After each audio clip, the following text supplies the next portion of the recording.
বন্ধুরা, তাহলে শুরু করা যাক আজকের মূল আলোচনা। দেখো, প্রথম হচ্ছে মাধ্যমিকের পর বিষয় নির্বাচন। তো বিষয় নির্বাচনের ক্ষেত্রে দুটি পার্টস তোমাদের রয়েছে, যথা আর্টস, সায়েন্স এবং কমার্স, তিনটি। তো সায়েন্স নিতে গেলে তোমরা জানো যে বায়োলজি, কেমিস্ট্রি, ম্যাথ, ফিজিক্স এই সাবজেক্টগুলো তোমাদের স্পেশালি লাগবে, এবং কমার্সের মধ্যে অ্যাকাউন্টেন্সি, অন্যান্য যে সাবজেক্টগুলো রয়েছে। আমি মূলত আর্টসের বিষয় সম্পর্কগুলো আলোচনা করছি তোমাদের সামনে। দেখো, প্রথম কথা, তোমাদের স্কুলে ভর্তির সময় 6টি সাবজেক্ট থাকে। এর মধ্যে অ্যাডিশনাল সাবজেক্ট থাকে একটি। প্রত্যেকটি কথা বুঝবে, তারপর কমেন্টস করবে। মোট সাবজেক্ট 6টি, কেউ 5টিও নিতে পারো। যদি অ্যাডিশনাল সাবজেক্ট নেওয়ার ইচ্ছা থাকে তাহলে সে 6টি সাবজেক্ট নেবে। আর যদি অ্যাডিশনাল সাবজেক্ট নেওয়ার ইচ্ছা না থাকে তাহলে সে 5টি সাবজেক্ট নেবে।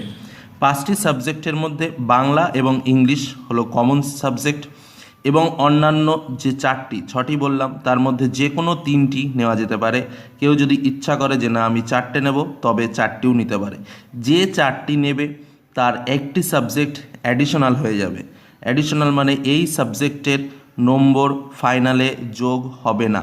কিন্তু যদি কেউ ওপরের কোনো সাবজেক্টে ফেল করে তবে এই সাবজেক্টটা মেইন সাবজেক্ট হয়ে যাবে, বাংলা ইংলিশ বাদ দিয়ে। বোঝা গেল নিশ্চয়ই কথাটা?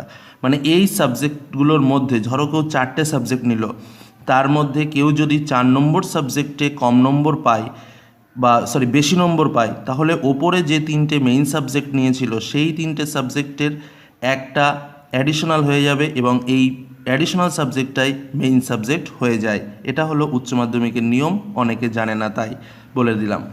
যার জন্য কি, কেউ যদি মনে করো যে না আমি 3টে সাবজেক্ট নেব, তবে সে 3টেই নিতে পারো, এবং কেউ যদি মনে করো যে না আমি 4টে সাবজেক্ট নেব, তবে সে 4টেও নিতে পারো।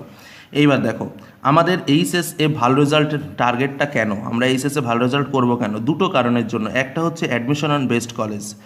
ভালো কলেজে ভর্তির জন্য আমাদের প্রচুর নম্বর দরকার, এবং সেই নম্বরের জন্যই কিন্তু আমাদের ভালো সাবজেক্ট চুজ করতে হয়। 2 নম্বর হচ্ছে অনার্স সাবজেক্ট। আমাদের প্রত্যেকেরই একটা স্বপ্ন থাকে আমরা কোনো একটা অনার্স পেপার বা অনার্স সাবজেক্ট নিয়ে পড়াশোনা করব এবং সেই সাবজেক্টে খুব ভালো কিছু করব। তো সেই অনার্স সাবজেক্টটাকে প্রথমে তোমরা চুজ করো, সেই সাবজেক্টটাকে চুজ করো, এবং তারপরে অনার্স পেতে গেলে তোমাদের মূল যে ব্যাপার সেটা হলো প্রচুর নম্বর। তাহলে সেটা তোমার কি লাগবে? সাপোজ তুমি মনে করছো যে আমি বাংলা বিষয়ে অনার্স করব, তাহলে তোমাকে তো বাংলাটা রাখতেই হবে, এবং অনার্স পাওয়ার জন্য মূল যে জিনিস সেটা কি, সেটা হলো নম্বর। তাহলে বেস্ট ক্যারিং যে নম্বর সাবজেক্টগুলো আছে সেই 3টে সাবজেক্ট নিয়ে নাও, তাহলে তুমি ইজিলি ভালো নম্বর পাবে এবং বাংলাতে অনার্সও পেয়ে যাবে। অকারণে হার্ডি সাবজেক্ট নিয়ে নম্বরটা তুমি কম পাবে, মাঝখান দিয়ে অনার্সটা কেটে যাবে বা সাবজেক্টে অনার্সটা নিতে পারবে না, সেরকম করো না। এবার দেখো, চুজ অনার্স সাবজেক্ট। দেখো, অনার্স সাবজেক্ট কিন্তু অনেক কিছুই আছে, আমি পরপর বলে দিচ্ছি। দেখো, Bengali, English, geography, philosophy, history, education. Geography নিয়ে একটা কথা বলবো, যারা জিওগ্রাফিতে অনার্স করতে চাইছো তারা পাশে অবশ্যই ইকোনমিক্স বা ম্যাথ রেখো, কারণ অনেক ভালো ভালো কলেজগুলোতে এখন ইকোনমিক্স বা ম্যাথ ছাড়া জিওগ্রাফি অনার্স পাওয়া যাচ্ছে না। বেশ, আরও কী কী সাবজেক্ট রয়েছে দেখো, computer application, fine arts, Sanskrit, biology, anthropology, nutrition, economic, geography, pol science.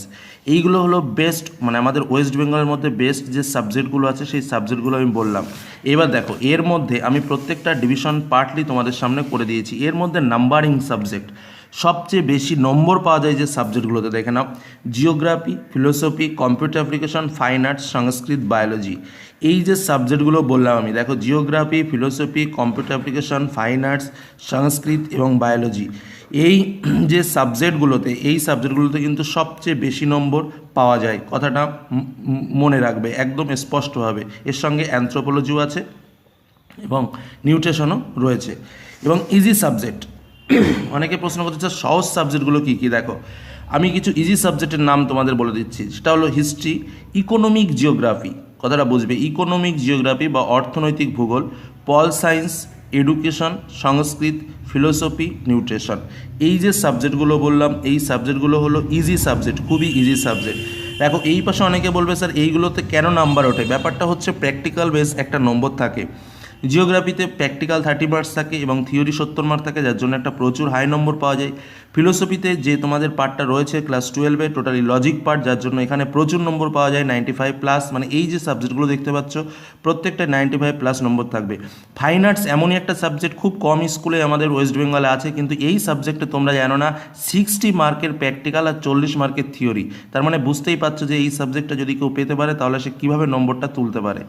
সংস্কৃত বায়োলজিতে 30 মার্কস, তো এই সাবজেক্টগুলোতে কিন্তু প্রচুর নম্বর ক্যারি করা যায়।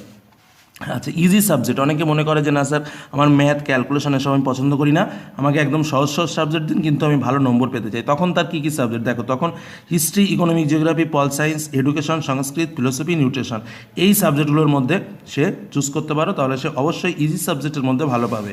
এবার দেখো তাহলে দুটো মিলে আমি একটা জিনিস পেলাম, নাম্বারিং অ্যান্ড ইজি, মানে নম্বরও উঠবে এবং সহজ সাবজেক্ট যেগুলো আছে সেগুলো আমি একটু বলে নিচ্ছি। দেখো education, Sanskrit, philosophy, geography, fine arts এবং নিউট্রিশন, এগুলো হলো নাম্বারিং সাবজেক্ট এবং ইজি সাবজেক্ট, মানে পড়তে কোনো কষ্ট নেই, একবার রিডিং পড়লেই এটা কমপ্লিট।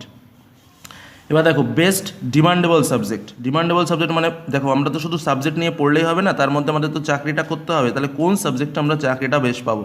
দেখো আর্টস ডিভিশনের ভেতরে সবথেকে বেস্ট, সবথেকে গুরুত্বপূর্ণ হলো ইংলিশ, যেখান থেকে তুমি বিভিন্ন জায়গায় যেতে পারো এবং বিভিন্ন ক্ষেত্রে চাকরিটা পেতে পারো। বেঙ্গলি, নেক্সট জিওগ্রাফি, হিস্ট্রি এবং সংস্কৃত।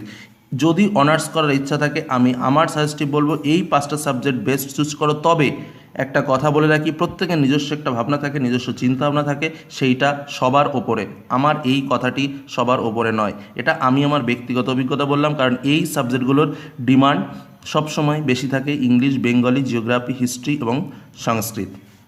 যাই হোক, তবে যদি কারো পল সায়েন্স নিয়ে পড়তে ইচ্ছা করে অবশ্যই সে পড়বে, মানে সেটা তার ব্যক্তিগত ব্যাপার, আমি বলেছি জাস্ট ডিমান্ডেবল, সবচেয়ে বেশি পরিমাণ জব এইগুলোতে পাওয়া যায়।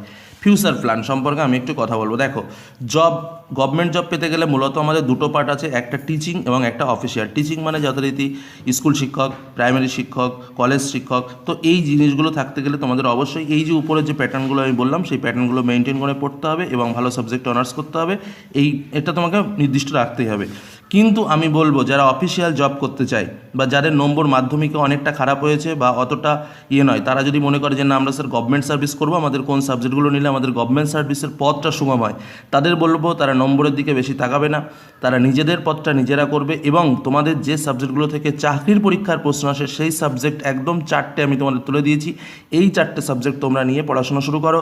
এতে করে কী হবে, নম্বরটা একটু কম উঠলেও তোমাদের কিন্তু ভবিষ্যৎ পথটা কিন্তু সুগম থাকবে। দেখো কি হিস্ট্রি, পল সায়েন্স, ইকোনমিক্স এবং জিওগ্রাফি, কারণ চাকরির পরীক্ষায় কিন্তু এখান থেকেই অনেক প্রশ্ন আসে।